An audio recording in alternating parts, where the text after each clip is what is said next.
Hello everyone, and welcome to Dirt Road Cinderella. Thank you for joining us. Today, I would like to share some things I picked up at the Model Car Swap Meet in Binghamton, New York on April 4th. This swap meet had a small turnout, but that happens when Easter is the next day. This swap meet is held 3 times a year and is in its 31st year this year, which is awesome. I have been coming on and off to stock up for the last 17 years. But before we dive into the things I picked up, our editor got some B-roll footage of the swap meet. It is at this time I want to personally apologize to Ron Messamemer of Mesmerizing Scale Models. Ron, I am so very sorry for freezing up on you. I am a private person who is socially awkward and graced with wicked anxiety. I never expected to run into anyone from YouTube, much less have them approach and talk to me about my own channel and group build. I am and was very honored that you did so. Thank you for being so graceful about it all, but I froze solid and really could not speak, which is why I sent Carrie Ann back in to apologize to you. I felt awful about it and still do.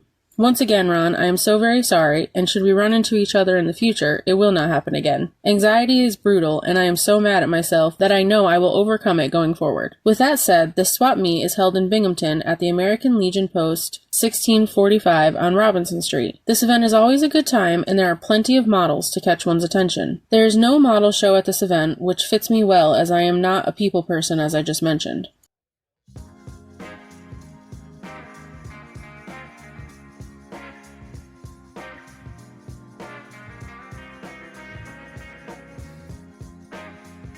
Butch Summers has been the contact person for this event since I can remember, as you can see here on the flyer with his contact info. So when I am there to spend some money, which I did once again. I picked up 22 kits this time, which was good as my daughter and editor has recently been getting back into the hobby. She has already run off with 2 of my kits and a bunch of modeling supplies. Okay, now it is time to show you all what I picked up. The first kit is from Yodel Models and is a 1/24 scale Dodge Monaco Highway Patrol car. I thought it was neat, so I grabbed it to later discover that it's a motorized kit. It has a full interior, but it runs on an electric motor and has gears on the rear axle. I have never seen a kit like this before, and I think it is cool. I won't put the electric motor in it, but I really love the rest of the kit, and will make use of it, I am sure.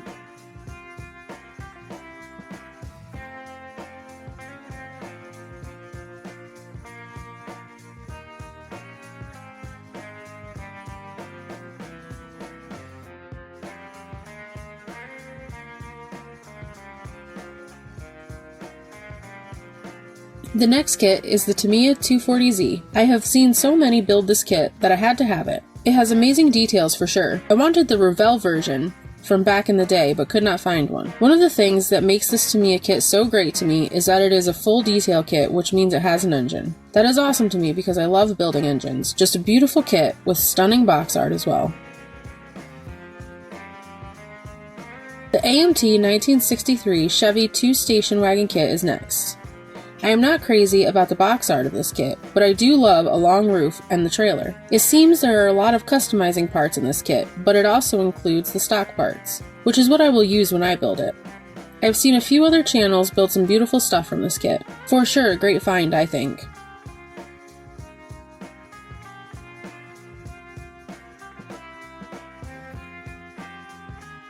This next kit is the 87 G-Body Monte Carlo SS. I wish it was a traditional SS and not an aeroback. Bug had an 87 SS when we first started dating in the same color as this box art. I knew she would love to see me bring this kit home with me and I couldn't let her down. This is a nice kit that I have no idea when I will build it or how, but I'm glad to have it.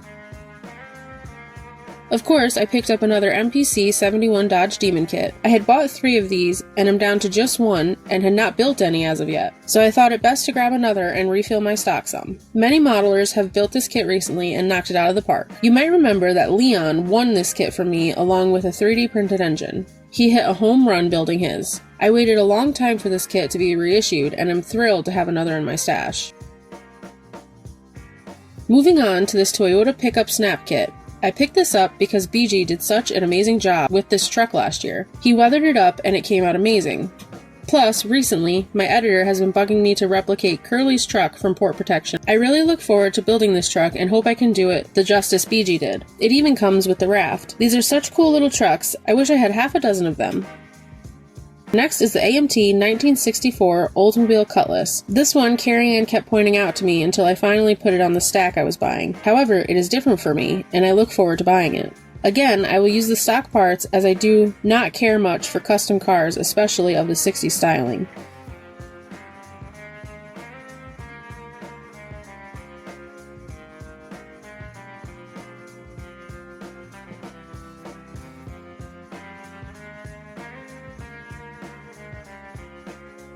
I also picked up this AMT Datsun 280ZX Turbo. Again, not the one I was hoping to find, but I am developing a new appreciation for these imports and JDM vehicles. With that, I grabbed this as quickly as I could so no one else got it. It looks like a pretty nice kit.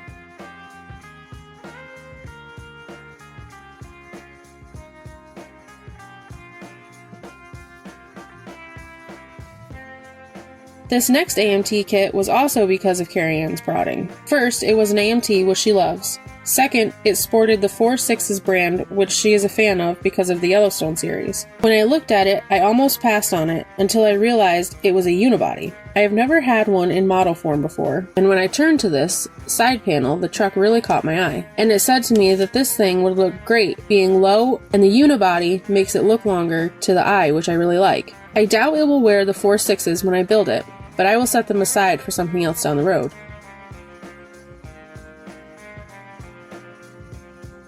The next is a Mobius Hudson Hornet. I had already built the other Hudson Hornets from them, but not this one. These Mobius kits are almost as good as Tamiya kits, and I really look forward to building another Hornet. This one is the 54, and I have no idea what I will do to it, but it is certainly a great one for the stash.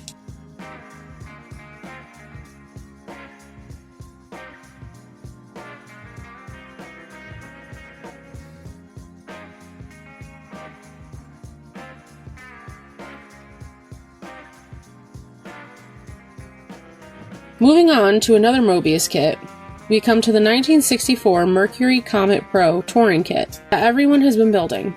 I just had to get one for myself. Plus, it's a Mobius, which is really my favorite model manufacturer. The box art on this kit is very eye-catching, as are the builds folks have been putting out. I really look forward to cracking into this one.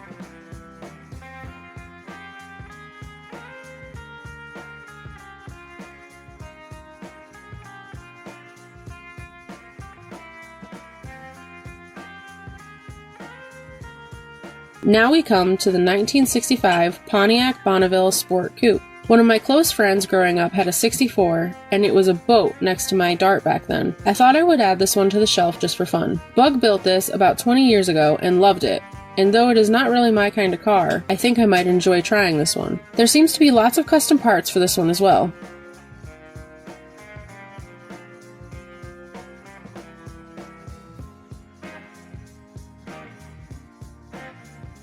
Next is the little red truck from AMT. Since I just built its counterpart, the Dodge Warlock, I thought why not build this one too. Some of these kits are going to kill me to build because I just love the box art so much. This is one of those, so I may keep it around a while before I build it, unless the kid goes nosing around my stash and wants to build it for some reason. Then it will be gone.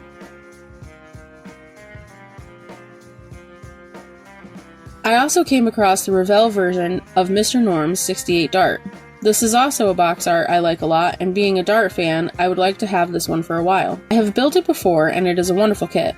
Mr. Norm owned Grand Spalding Dodge and was famous for stuffing huge engines into these lightweight darts. This one is a 440 car, and there is also a 383 version, but I think it's a 69 Dart. As my skills change, so does my model buying. Like this 41 Ford Woody. Up until a year ago, I avoided the Woody because I could not paint wood to save my life. I am still not great at it, but I can do a fair job these days, so I will probably build this as a stock Woody, but who knows. I think it will be fun to build, and I do love flathead engines, so that is a huge plus for me. Speaking of changing buying habits, I also picked up this Pontiac Fiero. I never would have been pleased with building this kit stock in the past, but now, with some better skills, I think I can, and will still enjoy the build. I hope so anyway. I have never been near one of these except to pass it on the road in real life. A kid I went to school with had one, and though less than 10 years old, it was a rusty pile of bolts already, and he didn't have it long. That alone caused me to shy away from them in general, even in scale. This will be a good build for me to do, I think, and maybe cure me of my dislike of these cars. We shall see, I guess. As you may remember, I recently built the Revell 50 Old as a pro street car, so I grabbed another so I can do another build with it.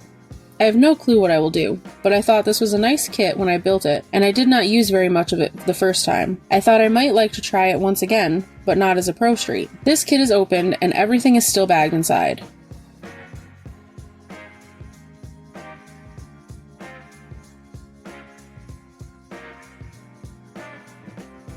Here's one of my favorite scores from the swap meet. It's the Revell Valvoline Volkswagen Golf Racer. This kit just stuck out to me and I just had to have it. Again, with changing skills, I have found over the last year or so, I have come to love doing decals. And the ones in this kit are still in very good shape, which is awesome. I'm going to save this one for just the right group build before I crack into it. I have never built a Volkswagen Golf before, and I am very excited to do so. This too is a box art I am very fond of. How many of you grab kits, sometimes based solely on the box art? Keeping things moving, we have the Revell Ford 1970 Torino Cobra. I have seen this one built on several channels as well, and it looked to be a lot of fun, so I thought why not? I was supposed to do all this shopping at NNL East later this month. However, the person I was going to see could not make it, and I found this out on the 3rd. With the 4th being the swap meet, the kid and I made the 200+ mile round trip to go to the swap meet. Up next is a score that I am very happy about. It's a Hasegawa Volkswagen Type 2 1967 pickup. I saw this kit in a magazine years ago, done in the Jägermeister livery, and I thought it was just stunning. And I have wanted this kit ever since. I cannot wait to open this kit. I am sure I will find a reason to build it before too long. I also picked up this AMT weekend wrenching kit. I have had all these kits before, but I wanted the toolbox again for my diorama project that I am still working on.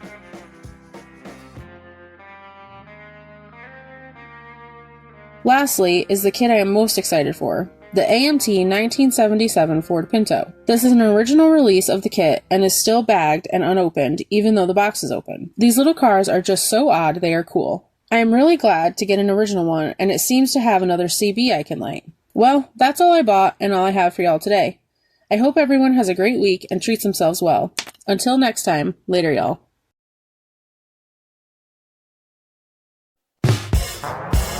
Sponsor Spotlight. Are you a passionate modeler?